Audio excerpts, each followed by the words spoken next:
Hello everyone, Sliver here, aka Story Minded, and I'm back with another IGCSE video. Before I start this video, I just want to mention that last time I went on the Pearson or edXL website, I've noticed they've updated the anthology to a new version. Unfortunately, I can't access that new version, so obviously I know with COVID-19 going on at the moment, no school is happening for anyone. But I just want to put this little disclaimer here to say that whether you're being homeschooled or if you're going through the kind of traditional route of school, just make sure you know exactly what your texts are, because this video may not be helpful for you if the new anthology has like different texts, but I don't know because I can't access them. So I'm just going based off the 2016 one that I have access to. So the next text I'm going to cover is Between a Rock and a Hard Place, Aron Ralston. This is one of the non-fiction texts, and to give you a bit of background context on it, it says it's an autobiography written by Aron Ralston, an engineer turned outdoorsman and motivational speaker. It relates his experience of being trapped for 5 days and 7 hours in Blue John Canyon of the Utah Desert in the southern United States in 2003. His right arm was trapped by a boulder, and unable to free himself, he amputated his arm using a blunt pocket knife. He then had to return through the canyon and climb down a 20-metre slope before he could reach safety and receive medical care. There's a really good film about this called 127 Hours, back in 2010, which tells the story. So I do recommend that film. It's quite graphic though, so if you don't like graphic things, and if you're very claustrophobic, do not watch it. It's terrifying and it's not good. I've made some notes in my book about this, but I'll just read it through and then I'll try and do a bit of analysis.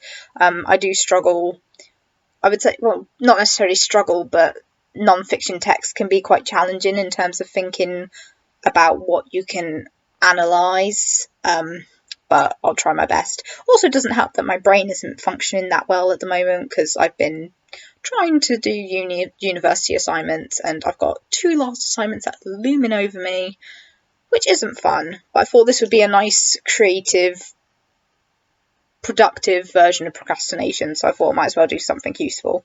So this is just a little subtext before it. In this first-hand account, Ralston describes how a boulder crushed his right hand while he was climbing and hiking in the canyon. He had not informed anyone of his hiking plans. I think this subtext is actually very essential before we even start reading this piece from his autobiography, because you start to see a pattern with the other non-fiction texts, or some of the non-fiction texts. So like Boys Messing About, that was about like those 2 men who were like reckless explorers, and there seems to be a recurring theme of reckless decisions being made, or like recklessness itself is like a recurring theme through some of the non-fiction texts. I come to another drop-off. This one is maybe 11 or 12 feet high, a foot higher and of a different geometry than the overhang I descended 10 minutes ago. Another chalk stone, and that says a stone that's become stuck between rocks, is wedged between the walls, 10 feet downstream from and at the same height as the ledge. It gives the space below the drop-off the claustrophobic feel of a short tunnel. Instead of the walls widening after the drop-off, or opening into a bowl at the bottom of the canyon, here the slot narrows to a consistent 3 feet across the lip of the drop-off and continues at the width of 50 feet down the canyon. Sometimes in narrow passages like this one, it's possible for me to stem my body across the slot, with my feet and back pushing out in opposite, my hands and feet on the opposing walls. I can move up or down the shoulder width crevice fairly easily, as long as the friction contact stays solid between the walls and my hands, feet, and back. This technique is known as stemming or chimneying. You can imagine using it to climb up the inside of a chimney. So something I noticed while reading this text is that Ralston uses a lot of climbing jargon, which obviously demonstrates his knowledge of climbing, and I like how he uses these little analogies to make it accessible for an audience. Like, I know nothing about climbing or rock climbing, I have no desire to do anything like that. But it's kind of like an example of how a writer is trying to engage their audience by showing an awareness for their audience in terms of they're trying to make something inaccessible accessible. And by using analogies such as, like, you can imagine using it to climb up the inside of a chimney, that kind of really emphasizes this sense of like claustrophobic setting that he's physically in. And another thing before I move on is that obviously this text is written in present tense, which kind of, once we get to the more dramatic parts, it kind of really emphasizes the immediacy and the urgency of the situation that he finds himself in. Just below the ledge where I'm standing is a chockstone the size of a large bus tyre, stuck fast in the channel between the walls, a few feet out from the lip. If I can step onto it, then I'll have a 9-foot height to descend, less than that of the first overhang. I'll dangle off the chockstone, then take a short fall onto the rounded rocks piled on the canyon floor. It's quite interesting how blasé that is. Blasé is when you you don't have a care, you're not bothered by something. It's a very blasé tone to describe something that sounds to the average person absolutely horrific and dangerous and reckless. He just describes it as, oh yeah, then just, take a short fall onto the rounded rocks piled on the canyon floor. That doesn't sound very safe. And I like his use of, I guess, is that it's like a metaphor that just below the ledge where I'm standing is a chockstone the size of a large bus tyre. Once again, it's kind of like using an everyday object, an everyday occurrence, like most of us encounter buses on a daily basis, and it's kind of like, once again, allowing us to access the text. Just need to move on to the next picture. Stemming across the canyon at the lip of the drop-off, with one foot and one hand on each of the walls, I traverse out to the chockstone. I press my back against the south wall and lock my left knee, which pushes my foot tight against the north wall. With my right foot, I kick the boulder to test how stuck it is.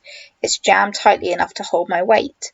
I lower myself from the chimney in position and step onto the chockstone. It supports me, but teeters slightly. After confirming that I don't want to chimney down from the chockstone's height, I squat and grip the rear of the lodged boulder, turning to face back up canyon.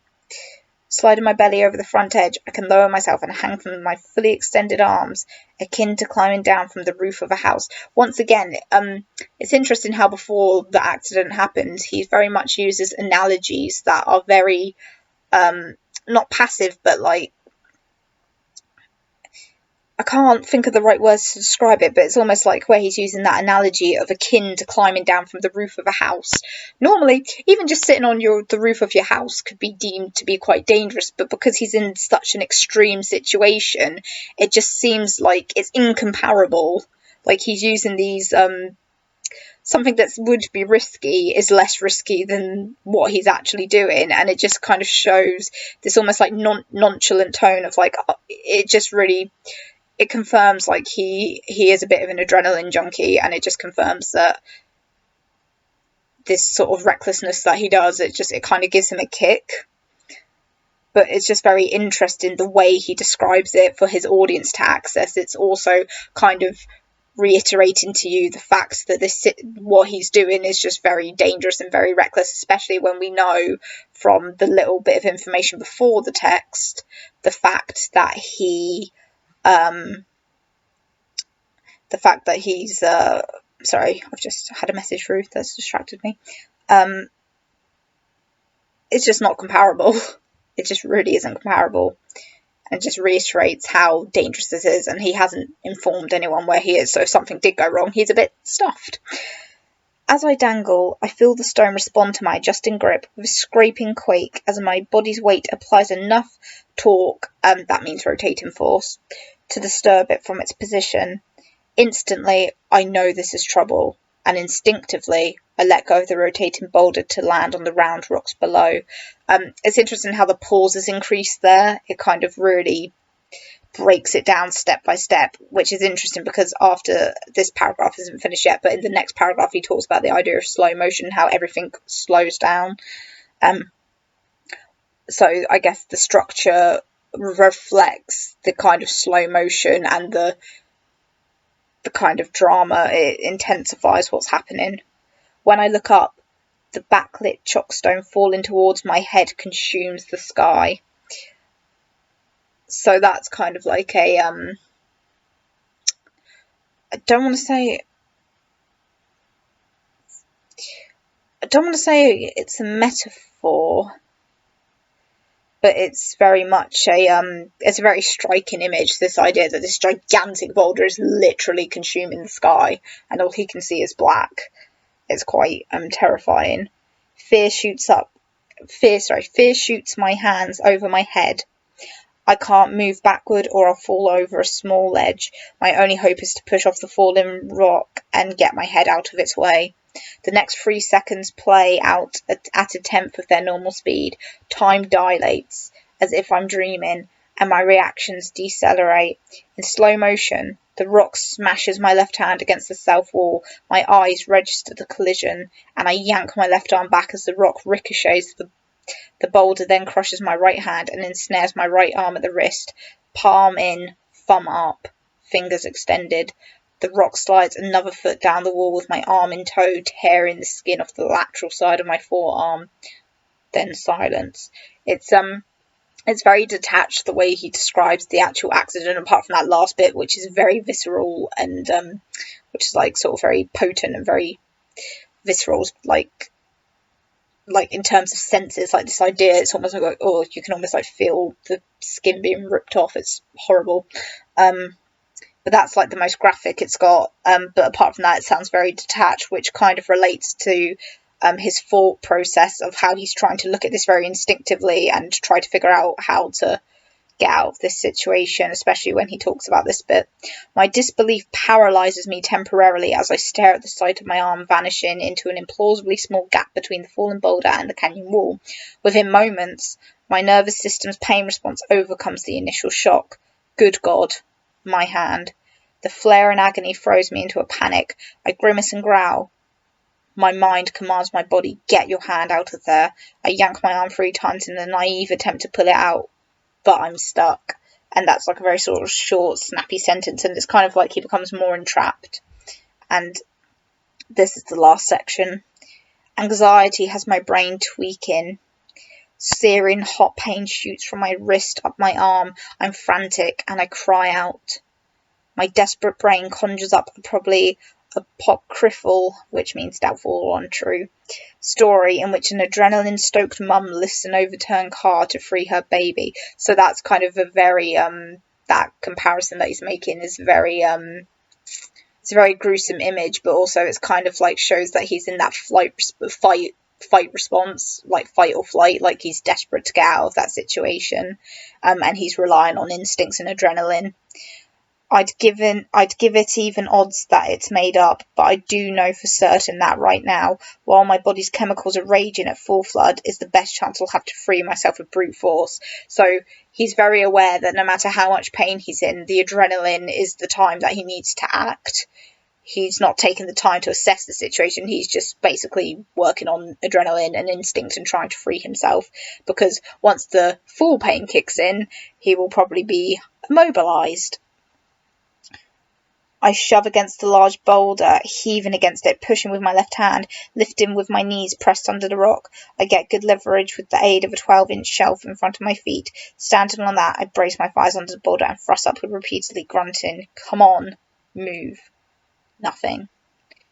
It kind of ends very, obviously this is only an extract from his autobiography, but that kind of nothing, it ends it on a very sort of poignant and very, vulnerable and hopeless note. Like he's trying to exert all this physical effort and he's just can't. So I guess that would be quite an interesting thing to consider when you're analysing it. It's like how he goes from a state of being in control, doing all this like climbing and having all this knowledge, and then when nature itself, obviously I know that the boulder doesn't have a consciousness or anything like that, but it does almost seem like nature turns around and puts him in his place a bit, especially when you think about the like if you're, oh no, sorry, my brain was going off into like, oh yes, this is a bit like when you think about environment criticism, and I'm like, no, we don't need to think about that.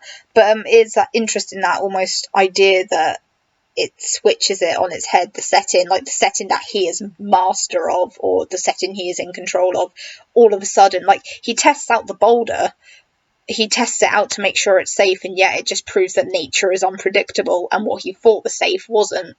So I guess that would be quite an interesting thing for you to analyse. Anyway, I hope this video helps in some way, and I hope to make another one soon. As always, if you have any questions, feel free to pop them below. Bye.